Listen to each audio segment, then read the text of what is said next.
Hello guys, nandito ulit kami para i-share sa inyo ang panibagong long trip namin. Mula nga dito sa Laguna ay pupuntahan natin ang probinsya ng Bicol. Kaya tara, samahan nyo ulit kami. Dito lang yan sa 2 Explorers Philippines.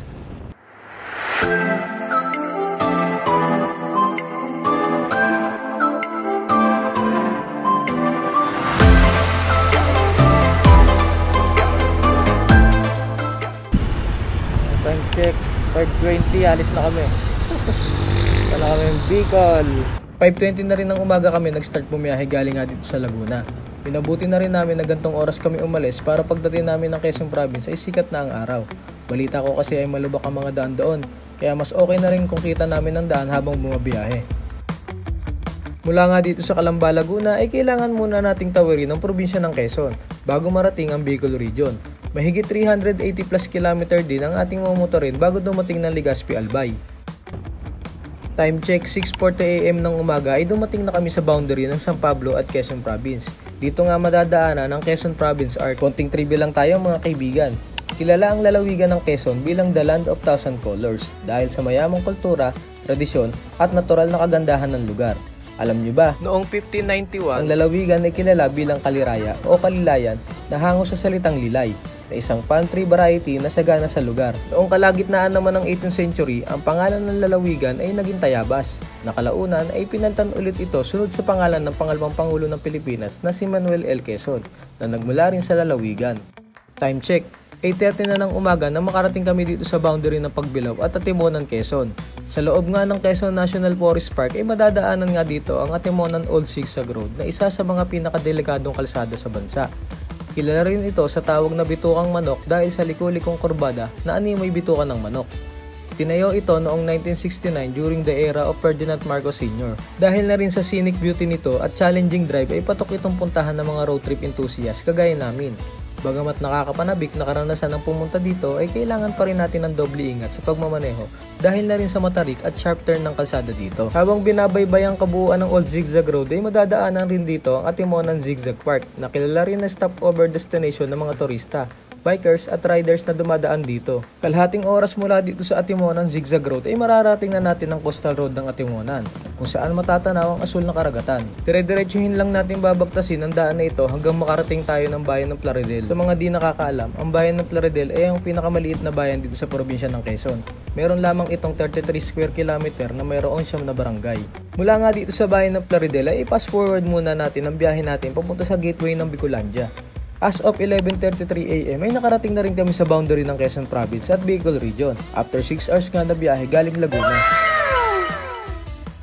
I-fast forward ulit natin ang biyahe natin papunta naman Naga City na approximately 3 hours away mula nga dito sa gateway of Bicolandia. Mga alas 4:30 na rin ng hapon nang makarating kami sa Naga City dahil na rin sa ilang stopover na ginawa namin para kumain at makapagpahinga. Sa mga di nakakaalam, ang Naga City ay kilala din sa tawag na Queen City of Bicol dahil na rin sa historical significant nito sa Bicol Region. Balik tayo sa biyahe.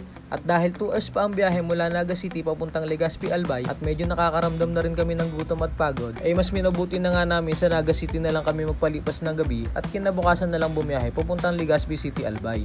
The next day, Dito na namin sa Bicol ngayon. Pupunta na kami sa Cagsawa Ruins. Kinaumagaan ay bumiyahin na kami mula Naga City papuntang Daraga, Albay, kung saan matatagpuan ng Cagsawa Ruins. Nasa 2 oras din ang layo ng aming mamotorin bago makarating dito. Pagdating namin ng bayan ng Kamalig ay mas pinili namin dumaan sa Kamalig Bypass Road. Dito kasi ay tanaw na tanaw ang Mount Mayon, kaya maraming turista ang dumadaan at tumitigil dito para kumuha ng litrato. Swerte mo na lang kung magpapakita sa'yo ng buong Mount Mayon. Pero syempre, tumigil na din kami para kumuha ng pictures at makapag-video na rin. Ginagawa mo!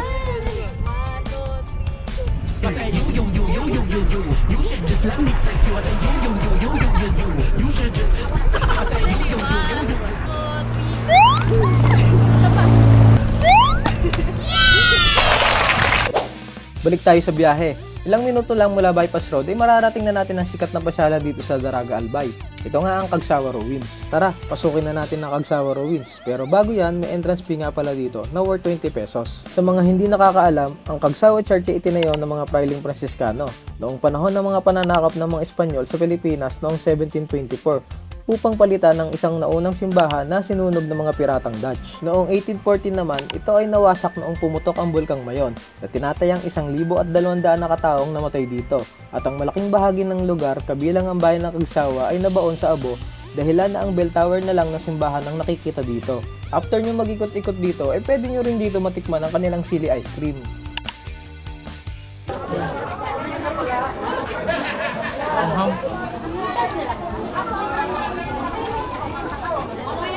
Sa paligid nga ng pasyalan ay marami din ditong nagtitinda ng mga souvenirs at mga pampasalubong. At kung naghahanap ka pa ng extra activities dito sa Cagsawa Ruins, ay pwede mo rin subukan ng ATV adventure dito. Bago nga tayo dumako sa ATV adventure ay may ilang paalala lang sila bago pumunta sa off-road trail.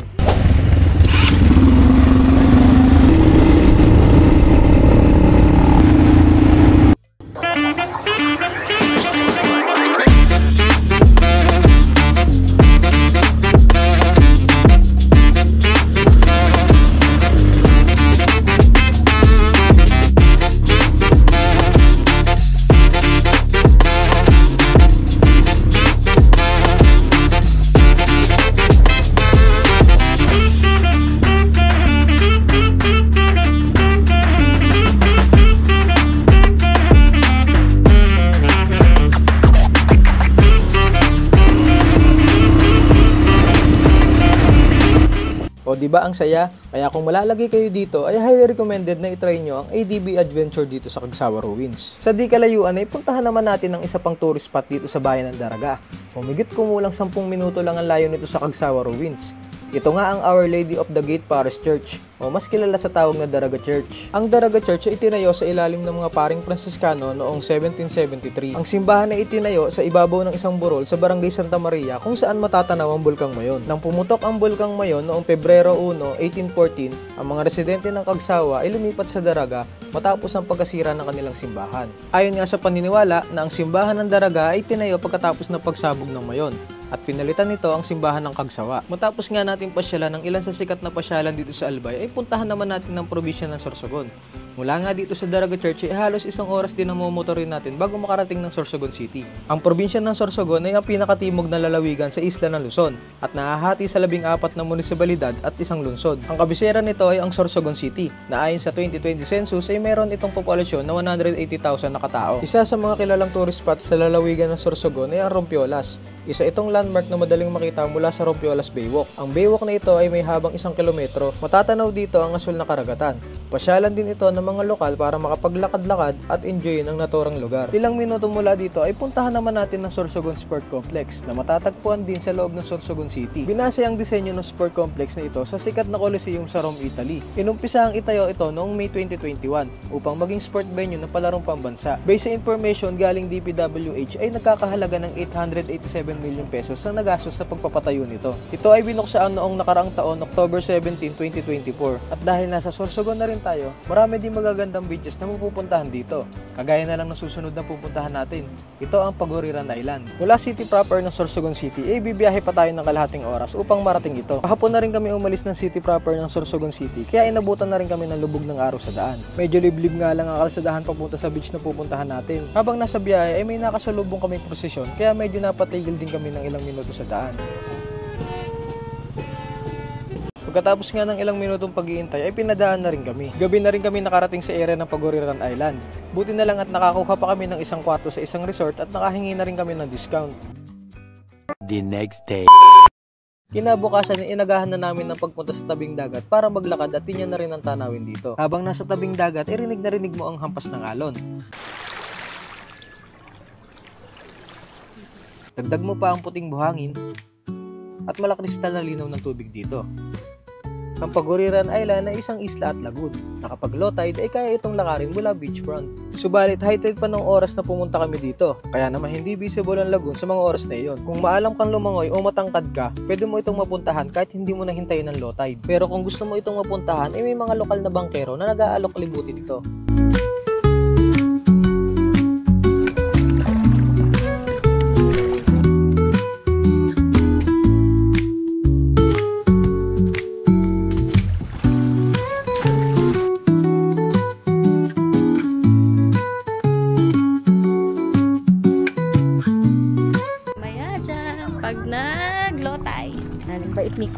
channel.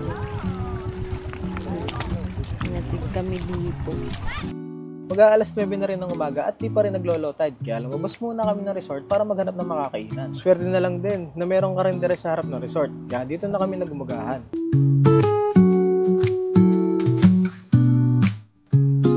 Pagkatapos nga namin kumain ay bumalik na kami sa resort. Alas 10 na rin ng umaga nag-start mag-low tide. Mula nga sa beachfront ay pwede na itong lakarin. Makikita na rin ang lagoon dito. Bukod sa lagoon ay pwede ka rin umakyat sa mataas na parte ng isla para makita ang overlooking ng lugar.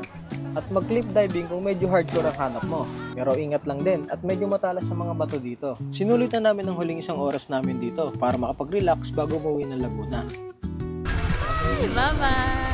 Pasado alas 2 na ng hapon kami umalis ng Paguriran Island at biyaheng pa Laguna na kami. Ang rutang dadaanan namin ay biyaheng pa Albay ulit. Ito na ang huling pagkakataon na madadaanan namin ng Mount Mayon. Nagbabaka sakali pa rin kasi kami na magpapakita sa amin si Daraga Magayon. Pagdating namin ng Albay ay natatakluban pa rin ito ng makapal na ulap. Habang binabaybay namin ng Albay pauwing Laguna ay nawala na ang kaulapan sa paligid ng Mayon. Tila nagpapaalam sa amin si Daragang Magayon kaya nagpakita ito. Nagpakita siya!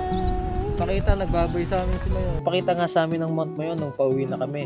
Magandang pabaon sa mahabang biyahe namin pauwi. Sabi nga sa kasabihan, huli man daw at magaling, naihahabol din. Kaya kayo, kamusta ang biyaheng Bicolandia nyo? Hanggang dito na lang mga kaibigan. Salamat sa pagsama at panonood. Babroom!